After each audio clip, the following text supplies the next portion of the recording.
José Álvarez Junco y Gregorio de la Fuente, bienvenidos a Libros de Arena y gracias por estar aquí con nosotros. Muchísimas gracias. Muchas gracias. Bueno, el relato nacional, historia de la historia de España. ¿Cómo podríamos decirles a nuestros oyentes que se adentren sin miedo a estas más de 500 páginas? ¿Qué pequeñas pinceladas nos podríais dar para que vayan corriendo a comprarse este libro? Se trata de explicarles cómo se ha ido desarrollando el relato histórico sobre esta parte del mundo que llamamos España. Entonces, cómo han ido cambiando desde unos primeros relatos, claro, de una línea, dos líneas, que hacían griegos o romanos y que decían esto se llama Hispania porque el primer rey fue hispano, hijo de Hércules, tal. ¿Cómo ha ido evolucionando esto? A lo largo de la Edad Media y a lo largo de los siglos de la Edad Moderna, incluso la contemporánea, hasta finales del siglo XX. Es una especie de... tiene una intención divulgadora también, vamos a ver. Historia de la historia, qué es lo que se sabe y cuántos libros se han escrito sobre, yo qué sé, Don Pelayo y Covadonga, pues esto son cosas que ya se han hecho y nosotros no pretendemos aportar aquí grandes cosas nuevas. Lo que no hay es una visión global de todo, cómo ha ido cambiando el relato a lo largo de los siglos, desde el origen, hasta hace 20 años, 30 años. Estamos procurando no meternos con historiadores vivos y activos, pues más que nada para no causar ningún tipo de polémica ni de problema. Lo he leído en el prólogo, ¿no? Sí. Hasta 1975. 80, sí, por ahí sí. Sé que es una pregunta muy genérica, pero si yo les digo España, ¿qué es la primera palabra o las primeras palabras que les viene a la mente?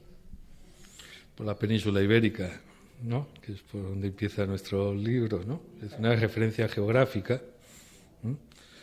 Que es pues antigua, ¿no? De la edad antigua y que en principio se mantiene con bastante vigor pues hasta el siglo XIX, ¿no? Que ya pues de alguna manera está bien asentado pues que hay dos países, ¿no? Portugal y España, dos estados, y después algunas partes como Gibraltar que no forman parte de esa España como estado. Descubrimos en el relato nacional que es una visión sobre España en donde todo comenzó en el terreno legendario, ¿no? Con heroicos antepasados de las tribus, que eso es algo que la gente no sabía. Por supuesto, al comienzo el antecedente de la historia es el mito. Lo primero que hay es mito. Entonces cuentan, pues eso, antecedentes legendarios. Venimos del dios tal, dios Hércules, por ejemplo, que nos dejó aquí a su hijo para que nos gobernara, o de Túbal, que es uno de los que dirigen a las tribus en las que se divide la humanidad después del caos de la Torre de Babel, ¿no? Y entonces vienen aquí. Entonces, a partir de esos mitos, pues se van construyendo otros que también son mitos, pero cada vez ya la carga histórica va siendo un poquito mayor.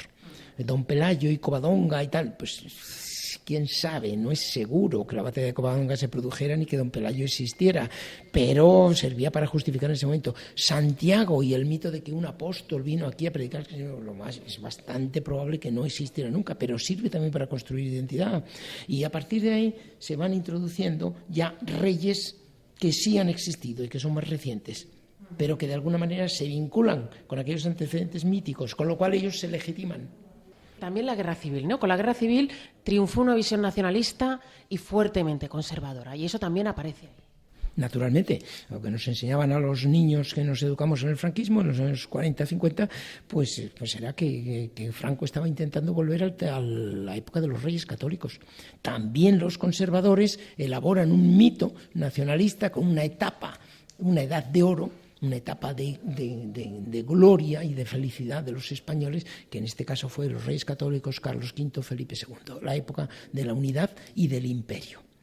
Y eso es lo que se suponía que Franco había intentado hacer también, volver a eso. De todas estas etapas, sé que es muy complicado, pero por las que habéis pasado con este proyecto tan fascinante, para vosotros, ¿cuál ha sido la más apasionante, la más fascinante?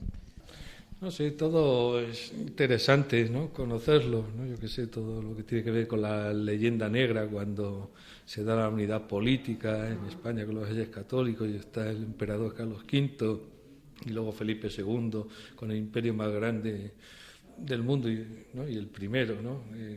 Digamos, en la parte occidental, ¿no? Cómo se utiliza, ¿no? La propaganda política contra, en este caso, contra España, ¿no? Quizás sea especialmente interesante en la época barroca, porque es una época en la que estupendos intelectuales, sobre todo lingüistas, gente que sabía latín, griego, a veces hebreo, a veces árabe, a veces arameo incluso, eran capaces de falsificar documentos. Y como la historia era la legitimación de los privilegios, tú tenías un privilegio, por ejemplo, ser noble, porque en el siglo XIII tu familia tal había tal. Entonces, la familia del conde tal tenía un historiador pagado que se dedicaba a inventar antecedentes. Entonces los historiadores eran falsarios y no lo consideraban contrario a la norma, a la ética. Era como un abogado que defiende los derechos de su cliente. Y para defender los derechos de su cliente, claro, los hechos que no le convienen no los dice. Y está. Bueno, pues un historiador era algo así. Entonces, las familias nobiliarias, las órdenes religiosas, las corporaciones, la monarquía, tenían a sus historiadores que se inventaban cosas. Estaba aceptado inventarse cosas en relación con el pasado, y había algunos que eran estupendos, eran magníficos intelectuales y magníficos inventores, se hacen unas cosas, por ejemplo, pues claro, y había unas polémicas terroríficas. Por ejemplo, el arzobispado, el más interesado en decir que Santiago no vino a España era el arzobispado de Toledo. ¿Por qué? Porque el arzobispado de Santiago recibía unas rentas de todos los campesinos españoles por el hecho de ser el arzobispado del apóstol que predicó el cristianismo en España. En cambio, el de Toledo decía, no, el primado somos nosotros, esas rentas nos convendrían.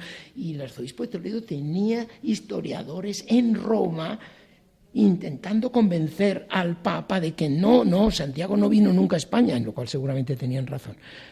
Y los otros tenían naturalmente los historiadores contrarios. Es una época fascinante en que hay historia por todas partes, pero historia falsa, mentirosa. Tienes historiadores por todas partes, pero inventándose cosas. Pero claro, entonces lo que descubrimos es que las narraciones son nuestro pasado, es realmente los pilares básicos de nuestro presente y nuestro futuro, aunque algunos sean mentira. Hombre, el pasado es uno de los pilares básicos de la identidad, ¿no? Y no digamos de la identidad nacional. La nación se basaba en la lengua, la raza, la religión y la historia. La historia era fundamental. Hubo alguien, un politólogo que con bastante sentido del humor, Ernest Renan, dijo que una nación es un conjunto de seres humanos que comparten los mismos errores sobre su pasado. Bueno, pues es algo así, sí. Entonces la historia es parte esencial de la identidad. Y la historia es parte esencial también del orgullo. A un niño, cuando nace, hay que decirle, te llamas fulanito, perteneces a la familia tal, tu abuelo hizo tal cosa y tal otra. Hay que darle pasado, algo, para tener identidad. Y segundo, hay que darle orgullo. Eso es bueno. Tienes que sentirte orgulloso de pertenecer a esa familia. Pero no hay que pasarse, ni en pasado ni en orgullo. No le digas tampoco al niño que todos los que no pertenecen a esta familia son unos miserables, ¿no? Porque no es eso. Tenemos que tener cuidado. Decía Eric Hobsbawm que un libro de historia es más peligroso que una ametralladora. Y contaba una anécdota de dos estudiantes que están en el recreo y se están pegando de una manera feroz. Y va el profesor de historia y les separa y dice, ¿pero por qué os pegáis tanto? ¿Por qué? Y uno le dice, porque usted nos acaba de explicar que sus abuelos mataron a los míos. Cuidado con los libros de historia. Tengamos la idea de que lo que hacemos no es anodino. Puede servir para que la gente viva mejor y conviva mejor, y puede servir para que la gente no pueda convivir, sino que se sientan obligados a pelearse con otros cercanos a ellos. Nos vamos a quedar con este cambio de momento. José Álvarez Junco y Gregorio de la Fuente y el Relato Nacional, publicado por Taurus. Gracias por este libro tan necesario y por favor que llegue a los colegios. Muchísimas gracias. Gracias.